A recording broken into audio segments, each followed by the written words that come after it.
నేను ఒక అగ్రవర్ణాల్లో పుట్టిన బిడ్డని. ఈ మీటింగ్ కాగానే చాలా మంది పల్లికిలిచ్చుకుంటూ అడుగుతారు, ఈమెకేం సంబంధం సామాజిక న్యాయంతోనని. వారికి చెప్తున్నా, చెవులు తెలుసుకొని వినాలి.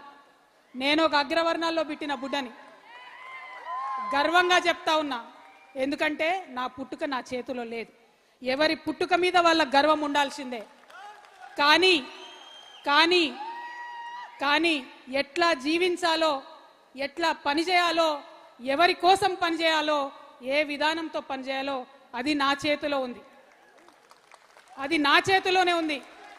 అందుకే ఇవాళ తెలంగాణలో ఉన్న అన్ని అణగారిన వర్గాలతోని, అణచివేయబడ్డ కులాలతోని, ఇప్పటికీ కనీసం ఒక వార్డు మెంబర్ కానటువంటి కులాలతోని, గ్రామ పంచాయతీ ముఖం తెలవని కులాలతోని, అసెంబ్లీ ఎట్లుంటుందో అర్థం కానటువంటి కులాలతోని, వారితోని కలిసి పనిచేసి, వారితోని భుజం భుజం తట్టి ఉద్యమం చేసి వారికి సాధికారత తెచ్చేంత వరకు కూడా నా జీవితం అంకితం చేస్తున్నానని ఈ సందర్భంగా నేను తెలియజేస్తున్నా.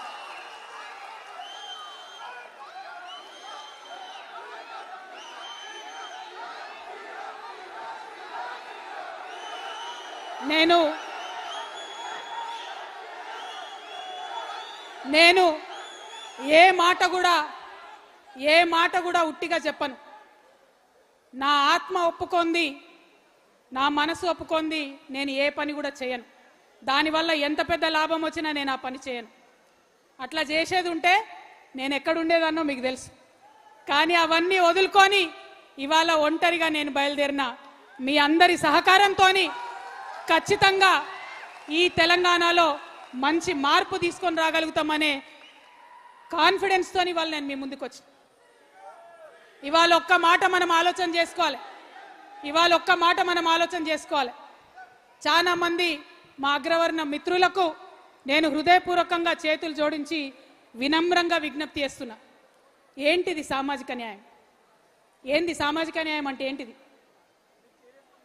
వెంటనే సామాజిక న్యాయం అనగానే అగ్రవర్ణాలకు వ్యతిరేకం అనుకుంటారు. కాదు. సామాజిక న్యాయం అంటే ఏంటిది? ఒక దగ్గర ఒక 100 రొట్టెలుంటే, ఆకలితో ఉన్నటువంటి 100 మనుషులుంటే, 100 రొట్టెలుండి ఆకలితోనున్న 100 మనుషులుంటే మానవత్వం ఏంటిది? మనిషి ఒక రొట్టె ఇయ్యాలి, అందరు ఆకలి తీర్చాలి. ధర్మం ఏంటిది? మనిషి ఒక రొట్టె ఇయ్యాలి, అందరు ఆకలి తీర్చాలి. న్యాయం ఏంటిది? మనిషి ఒక రొట్టె ఇయ్యాలి, అందరు ఆకలి తీర్చాలి. చట్టం ఏం చెప్తుంది? వనరులు సమానంగా పంచుకోవాలి, మనిషి ఒక రొట్టె ఇయ్యాలి, అందరు ఆకలి తీర్చాలి. కానీ ఏం జరుగుతోంది వాళ్ళ భారతదేశంలో? 100 రొట్టెలున్నాయి, ఆకలితో నుండే 100 మనుషులు ఉన్నారు. కానీ బలవంతులైనటువంటి 10 మంది మనుషులు 90 రొట్టెలు తింటున్నారు. ఇవాళ బలహీనమైనటువంటి 90 మంది మనుషులు 10 రొట్టెలు పంచుకొని తినే దుస్థితిలో ఉన్నారు ఈరోజు. ఇది న్యాయమా? ఇది ధర్మమా? ఒక్కసారి అగ్రవర్ణాల్లో ఉండేటటువంటి మా మిత్రులందరూ కూడా ఆలోచన చేయాలని వినమ్రంగా చేతులు జోడించి నేను కోరుతా ఉన్నాను. ఎందుకంటే చాలా సందర్భాల్లో న్యాయము, చట్టము, ధర్మము కలగలిసే అంశాలు రావు. కొన్ని సందర్భాల్లోనే చరిత్రలో అటువంటి అంశాలు వస్తాయి. సామాజిక న్యాయం అనేది అటువంటి అంశం. భారత రాజ్యాంగం చెప్తుంది సామాజిక న్యాయం కావాలని, న్యాయం చెప్తుంది సామాజిక న్యాయం కావాలని. ఇప్పటిదాకా మనం మాట్లాడుకున్న ధర్మం చెప్తుంది సామాజిక న్యాయం కావాలని. అందుకే మా అగ్రవర్ణాల్లో ఉండే మిత్రులకు నేను చెప్తా ఉన్నాను, ఆలోచన చేయండి. ఎందుకంటే ఈ భారతదేశంలో ఎప్పుడు పరివర్తన వచ్చినా ప్రజాస్వామ్యవాదులైనటువంటి అగ్రవర్ణ మిత్రులు కలిసి వచ్చి ముందు ఉండి ఆ పరివర్తన తీసుకొచ్చినారు. మనం గౌతమ బుద్ధుడి కన్నా గొప్ప వాళ్ళం కాదు కదా. ఆ గౌతమ బుద్ధుడు ఒక క్షత్రియ పుత్రుడే అయినా రాజ్యం విడిచి వచ్చి ప్రజాస్వామ్యం కోసం కొట్లాడిండు. ఆయన స్ఫూర్తిగా ఇవాళ అగ్రవర్ణాలు కలిసి వచ్చి తెలంగాణలో సామాజిక న్యాయం కోసం కొట్లాడాలి. ఆయన తర్వాత వచ్చిన సాహు మహారాజ్ మరాఠా శూద్ర అగ్రవర్ణ కులానికి సంబంధించిన వాడే. కానీ రిజర్వేషన్లు ఇచ్చిండు, రాజు అయ్యుండి రిజర్వేషన్లు ఇచ్చిండు. ఆ స్ఫూర్తితో ఇవాళ అగ్రవర్ణ మిత్రులందరూ కూడా తెలంగాణలో సామాజిక న్యాయం కావాలని ముందు వరుసలో ఉండి కొట్లాడాలి. ఆ తర్వాత మండల్ కమిషన్ రిపోర్ట్ వస్తే కాంగ్రెస్ పార్టీ 20 ఏండ్లు బీర్వాలేసి భద్రంగా తాళమేస్తే మరొక క్షత్రియ పుత్రుడు విశ్వనాథ్ ప్రతాప్ సింగ్ వచ్చి విప్లవాత్మకంగా ఆ మండల్ కమిషన్ రిపోర్ట్ని అమలు చేసిండు. వారిని స్ఫూర్తిగా తీసుకొని ఇవాళ అగ్రవర్ణ మిత్రులందరూ తెలంగాణలో సామాజిక న్యాయం కోసం కదలి రావాలి, టీఆర్ఎస్ తోని కలిసి రావాలి.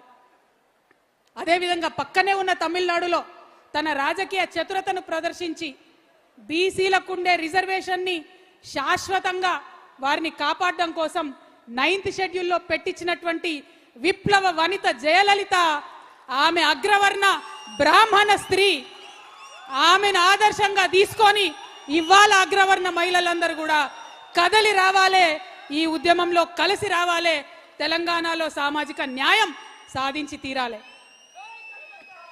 మనందరికీ తెలుసు, ఒకప్పుడు అజ్మల్ కసబ్ అనేటోడు యుద్ధం చేసి మన మీద పార్లమెంట్ మీద దాడి చేసినప్పుడు దేశంలో అందరూ మాట్లాడారు ఉరిదీయాలే ఉరిదీయాలే అని.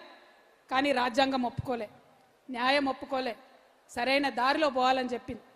చాలా చిన్న చిన్న సంఘటనలు చూస్తుంటాం మనం. చిన్న చిన్న పిల్లల్ని, 2 సంవత్సరాల పిల్లల్ని అత్యాచారాలు చేసిన వాళ్ళని, ముఖ్యంగా మాడబిడ్డలైతే ఈ దుర్మార్గుని కాల్చి చంపాలి అని అంటారు. కానీ చట్టం ఒప్పుకోదు.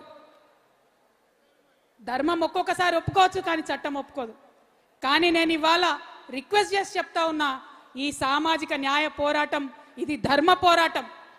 ఇక్కడ న్యాయము, చట్టము, ధర్మము అన్ని కూడా అణగారిన వర్గాల వైపు ఉన్నాయి.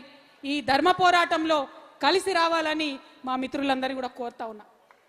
చాలా మంది అగ్రవర్ణాలు, ఎంతోమంది బీసీ బిడ్డలు, ఎంతోమంది ఎస్సీ బిడ్డలు విదేశాలకు పోతా ఉన్నాం. అమెరికాకు పోతున్నాం, ఇంగ్లాండ్ పోతున్నాం, ఆస్ట్రేలియాకు పోతున్నాం. అక్కడ ఇగో ఈయన నల్లగున్నాడు, ఈయన భారతదేశం వాళ్ళు, వీళ్ళ స్కిన్ బ్రౌన్గా ఉందని మన మీద వివక్ష చూపిస్తే బాధపడుతున్నాం. అది రేసిజం అంటున్నాం. మరి మన ఇంట్లో, మన దేశంలో, మన పక్కన, మన హృదయాల్లో ఉన్న ఈ వివక్షను రేసిజం అనొద్దా? గుర్తు పట్టొద్దా? దాన్ని తుడి చేయొద్దా? దయచేసి ఒకసారి ఆలోచించండి. నేనేం శుద్ధులు చెప్పడానికి రాలే. నేను పర్ఫెక్ట్గా ప్రజాస్వామ్యాన్ని, డెమోక్రసీని నమ్ముతా. డెమోక్రటికల్ సెటప్లో ముందుకు పోవాలంటే, దేశం అభివృద్ధి చెందాలంటే, ఆనాడు స్వతంత్రం వచ్చిన నాడు ఎట్లయితే ఎస్సీ ఎస్టీలకు రిజర్వేషన్ ఇచ్చిరో ఆనాడే బీసీలకు రిజర్వేషన్ ఇచ్చి ఉంటే ఈ పాటికి భారతదేశం అమెరికాతోని పోటీ పడేదని బలంగా నమ్మే వ్యక్తిగా నేను మాట్లాడుతూ ఉన్నా. అందుకోసమే ఇప్పటికన్నా సామాజిక న్యాయం కోసం కొట్లాడదామని అంటున్నా. ఎస్సీ మిత్రుల విషయం చేసుకోండి, ఒక్కసారి ఆలోచన చేయండి. నేను హృదయంతో ఆలోచన చేయాలని కోరుతా ఉన్నా. ముఖ్యంగా ఇక్కడ కండువా కప్పుకొని ఉన్న మా టీఆర్ఎస్ మిత్రులందరూ మీరు మళ్ళా గ్రామాలకు పోయి ఈ చర్చ పెట్టాలి కాబట్టి మనసు పెట్టి వినాలని చెప్పి మిమ్మల్ని వినమ్రంగా కోరుతా ఉన్నా. ఎస్సీ మిత్రుల గురించి ఒకసారి ఆలోచించండి. ఎస్సీ అనగానే ఏమంటారు అందరూ?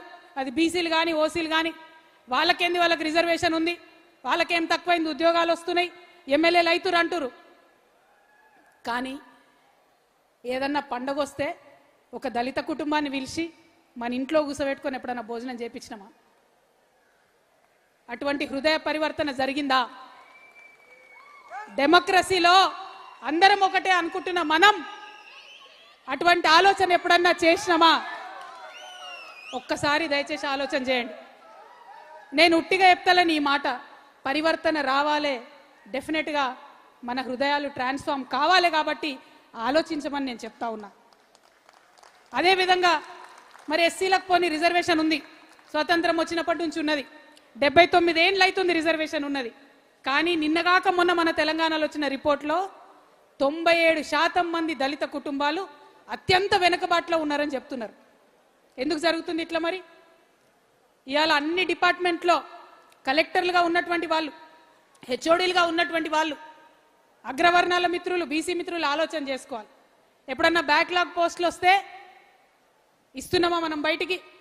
ఎస్సీలకు ప్రమోషన్లు వస్తే ఇస్తున్నామా బయటికి? ఇవాళ దేశంలో ఇన్ని శుద్ధులు చెప్పే మోడీ గారి పరిపాలనలో లక్షలాది బ్యాక్లాగ్ ఎస్సీ ఎస్టీ పోస్టులు పెండింగ్ ఉన్నాయి. ఈ సామాజిక న్యాయ పోరాటంలో మనం సంకల్పం తీసుకుందాం. బ్యాక్లాగ్ ఉన్న ప్రతి ఎస్సీ ఎస్టీ పోస్టుని ఇచ్చేంత వరకు మనం పిడికిలెత్తి పోరాటం చేద్దాం. ఎస్సీ మిత్రులకు అండగా నిలబడదాం. వారి యొక్క జీవన ప్రమాణాలను పెంచుకోవడానికి పోరాటం చేద్దాం. అదేవిధంగా ఎస్టీల గురించి మాట్లాడితే మళ్ళీ అదే అంటారు, వీళ్ళకేమైంది, రిజర్వేషన్ ఉంది కదా, వాళ్ళకేమైంది ఐఏఎస్లు అవుతారు కదా, ఐపీఎస్లు అవుతారు కదా. నిన్న మొన్న వచ్చిన రిపోర్ట్ చెప్తుంది బాధాకరం, 99% 99% STs are poorest than the poor people. విపరీతమైన బ్యాక్వర్డ్నెస్ ఉంది. ఎందుకుంది మరి? రిజర్వేషన్లు వచ్చే, ఉద్యోగాలు వచ్చే, ఎందుకుంది బ్యాక్వర్డ్నెస్? ఎందుకంటే అడవిలకెళ్ళి అన్నలను పారదోలి అడవిలన్నిటిని తీసుకొని 170 చట్టాన్ని కుల్లబొడిచి ఇవాళ అదానికి అంబానికి అడవి సంపదను కూడా అప్పయెప్పే ప్రయత్నం జరుగుతుంటే మరి వెనకబాటుతనం ఉంటుంది ఎస్టీలలో. ఆ ఎస్టీలలో, ఆదివాసీ బిడ్డలలో, ఆ గిరిజనులలో, మా ఎరకల సోదరులో, మా లంబాడ సోదరులో వాళ్ళలో ఉన్న వెనకబాటుతనాన్ని నిర్మూలిస్తామని